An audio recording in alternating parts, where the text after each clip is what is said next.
Passé le détroit de Messie, ils saluèrent l'Etna, puis embrassèrent Syracuse. Les embarcations barbaresques glissaient lentes et silencieuses et suivaient en guise de route le profil de la côte de la Trinacrie. La flottille effleura l'île de Pantelleria et malgré l'obscurité nocturne, elle entrevit les lumières de Tunis, la ville amie et alliée. Et après 4 jours, vers l'aube, Aldino fut le premier à voir au loin une ville toute blanche, incrustée dans le vert de la végétation qui descendait doucement vers la mer. Ils entrèrent dans une baie.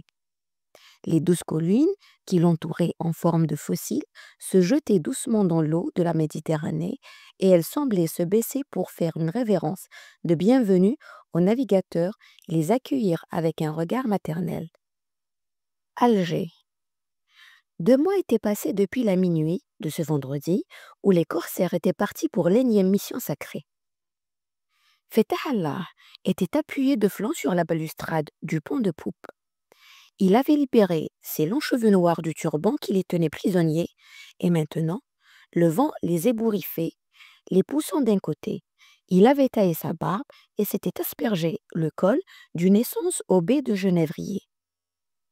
Il aimait être impeccable quand il se trouvait en compagnie du Dey, mais surtout, il avait hâte d'embrasser sa très belle et tant aimée épouse, l'Hélène Fina.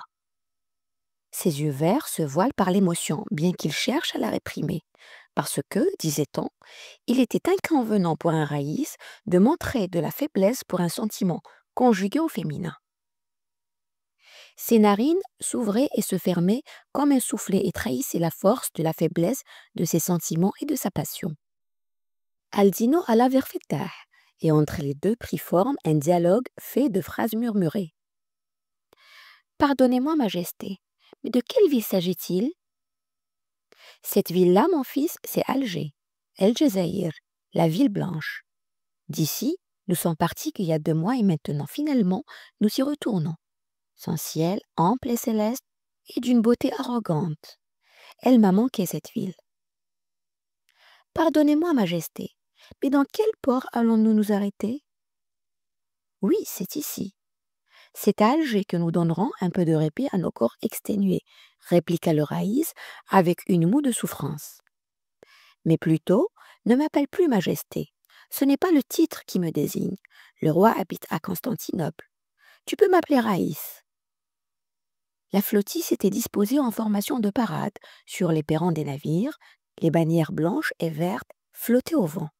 Les drapeaux de la galère vénitienne, par contre, furent pendus à l'envers et pris sous un tir nourri de flèches par quelques canailles de l'équipage.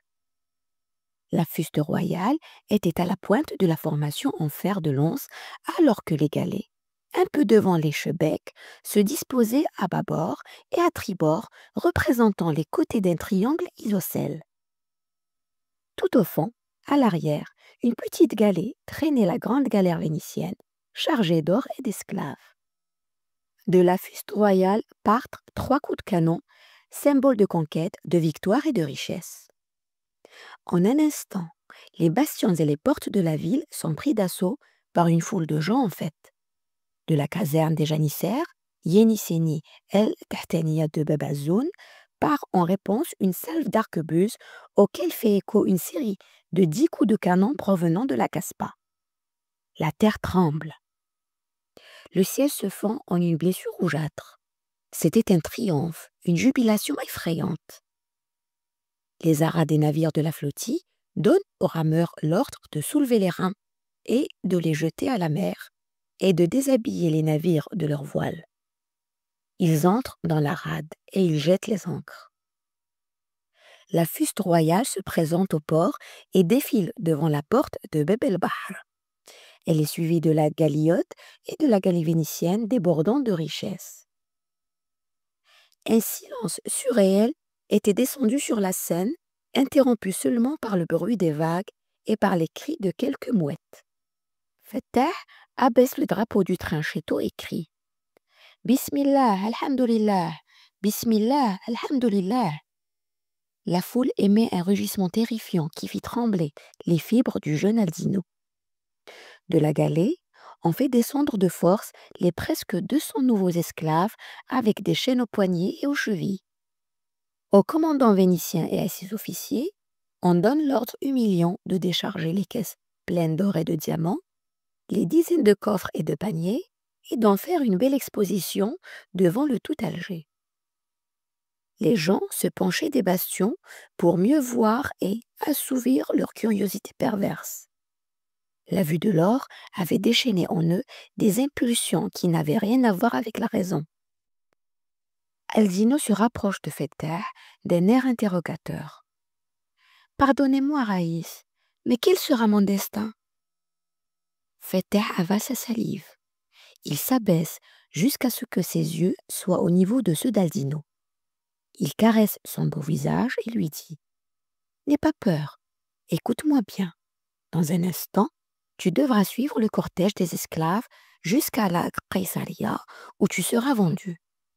Vu ton tendre je t'épargnerai les chaînes et je vais t'acheter moi-même.